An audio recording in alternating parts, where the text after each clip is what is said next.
And now, back to T3 dito sa TV5. Okay,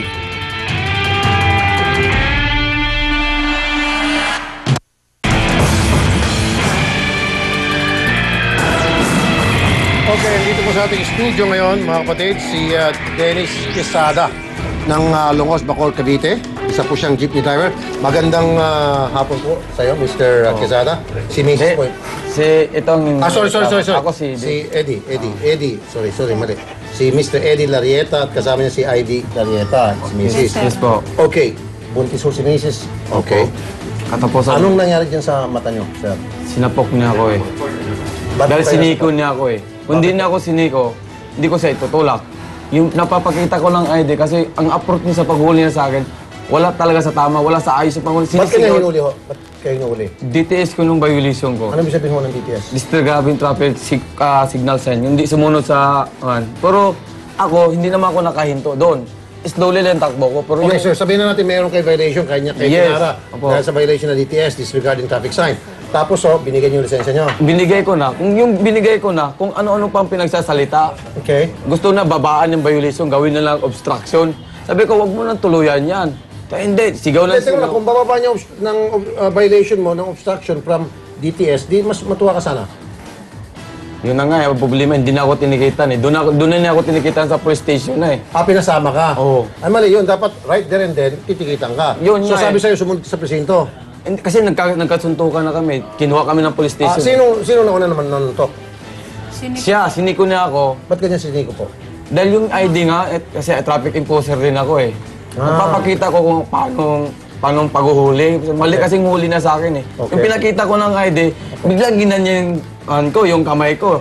Hindi, parang napahiya na ako kasi sobrang hiya ng ginawa niya sa akin. Nakita niyo po, Mrs. Okay, tapos anong ginawa niya?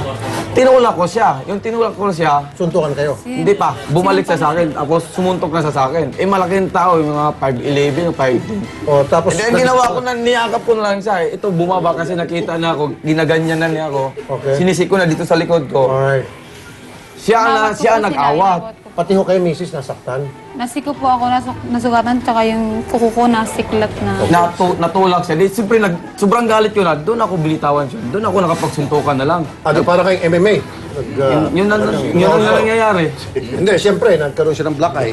Talo siya. Kasi 5'11 yung... Baka naman nagtatabing yung mukha no? Hindi kaya? Hindi po. Hindi, sir. Wala Sige. nga po. Para aksyonan ang reklamong ito, kausapin natin si Jeronimo Del Rosario, ang Chief ng Traffic Management Office o TMO sa Cavite. At tauhan niya itong nireklamong si Mr. Dennis Quesada. Sir, magandang hapon po. Magandang hapon po, sir. Okay. Sir, bakit naman ganun yung traffic enforcer niya? Alam niyo po ba yung nangyari? Nanapok po siya. Andito yung complainant. Meron pong tama sa mata. Yes, sir. Alam niyo po, nung nangyari yan, alam ko sila, they were both, Anong pangalan? Anong pangalan? police officer doon sa Talabo Police Station natin na nagtantak po ng investigation.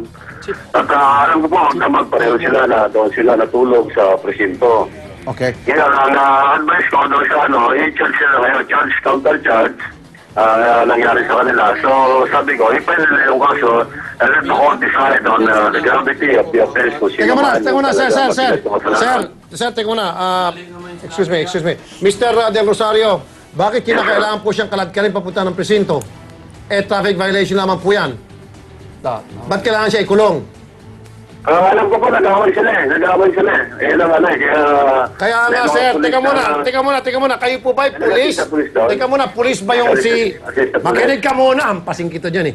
Ito bang si Quesada, pulis ba siya? Hindi po. Oo. Bakit niya kakalad ka rin ito papunta presinto at ikukulong? Wala naman siyang kasalanan ng krimen. Yan ay traffic violation lamang. Ngayon, kung sila yung nakasuntukan, dapat ang pinakatamang proseso, may dumating na pulis, ina-blatter, at kapag halimbawa, na-desisyon na ng pulis na talagang ito ay nanaksak o may ginawang malalim na krimen, ipina-inquest. Hindi pwede yung mismong traffic enforcer na magkukulong sa isang traffic violator. Naintindihan mo? Sir, kaya mo sila na hulong. Hindi naman ako yung nalatao na hulong. Kung pareho sila nagsuntukan, pareho sila dapat ikinulong. Ba't sila ikinulong? Nagsuntukan na po sila, kaya pareho sila kinukulong ngayon ng pulis. Nag-charge po, nag-charge yung Pampiyansa, sir. Hindi naman ako ng pampiyansa para makipagpagdula. Sino mo Sa pera? Talaba Yung pulis doon, yung investigador si yung pulis yun, si... tinataya ako na doon sa PNP. Bakit kayo nakalabas? Ano naman yung pilot na location? Mayroon isang pulis tumulong sa akin din eh. Yun ang Teka muna, sir.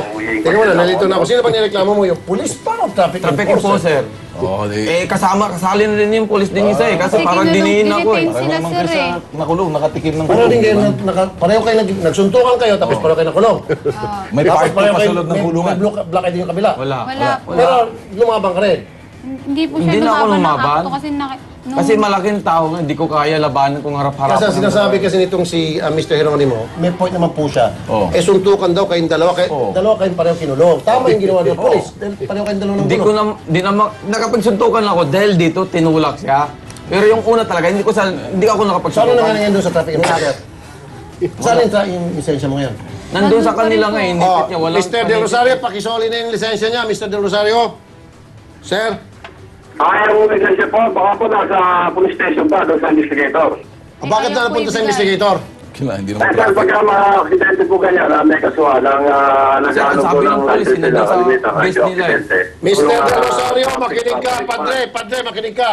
Sino bang mayor dyan sa ano? Si Strike. Strike. Revilla. Ah, Strike Ang Revilla. mayor dyan si Strike Revilla, matinong mayor yan. Kung gusto mo, iinsultuhin kita, tatawagan ko si Strike, kukunin ko yung lisensya kahit sa gusto mo. Kasi yung lisensya yan, ipo-forward nyo rin sa munisipyo, naintindihan mo. At ikaw, under ka ng munisipyo, naintindihan mo. Ngayon, bibigyan kita ng pagkakataon. Isusoli mo lisensya o hindi, o kinakailangan pa rin pumunta kay Mayor Strike Revilla. Kung pwede naman ako magkakala yung lisensya, unahan dito, dapat, pumunta ako siya. Hindi nga, sagutin mo ang tanong ko. Ang tigas ng ulo mo, patuin kita itong ballpen eh. Isusoli mo, hindi. Tayo na kaya natin sa tama, kung may kaso, titimanda. Isusoli mo, hindi. Dahil kung hindi mo isusoli, kukunin lang namin yan kay Mayor Strike Revilla, naintindihan mo?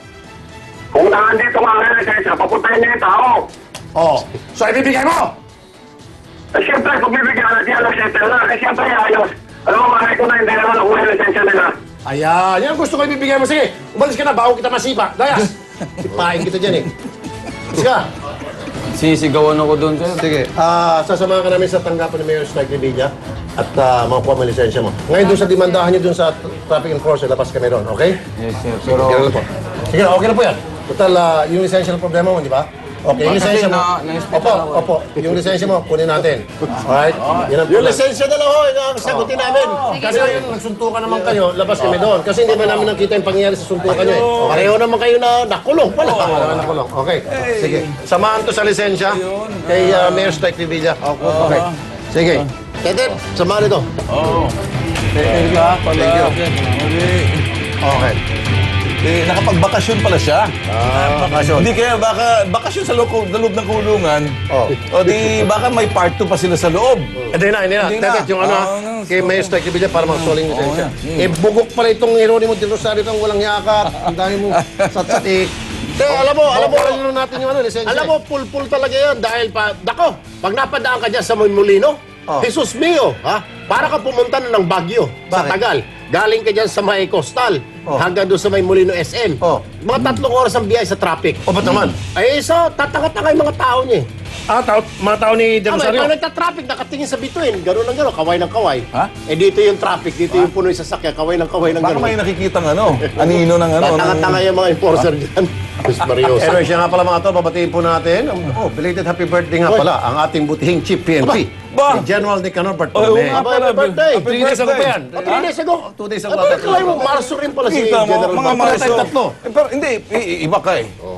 Pisces tayo, magkaibang isda. Papunta ka ron, ako Ay, papunta batiin ko rito. na rin si Romy Singgapan dyan sa Laguna. Happy birthday po. Ako naman, babatiin ko. Good afternoon, mami. Ay, Mami. Good afternoon po. Ay. Ha? Hey. Advance happy birthday sa November. Mainit na naman ang ulo ni Tol Rafi. Bahala na kayo mamaya. Sabi ni Mami kagabi, yung dalawang kapatid, paalalahanin mo, tumawag sa akin, hindi na tumatawag. Hindi. Kaya po, 30 minuto aksyon. Ora mismo, magandang hapon. Ako po si Rafi Tulfo. Teka, salamat. Okay, ako po si Ben Tulfo. Bibisitahin kong mami ko mamaya. Ako po si Erwin Tulfo. Hanggang bukas mga kapatid, ito ang Patera Servisyo Publiko T3. Amo mangga, iba! Erwin kay Rafi at kay Ben Tulfo, lagot ang mga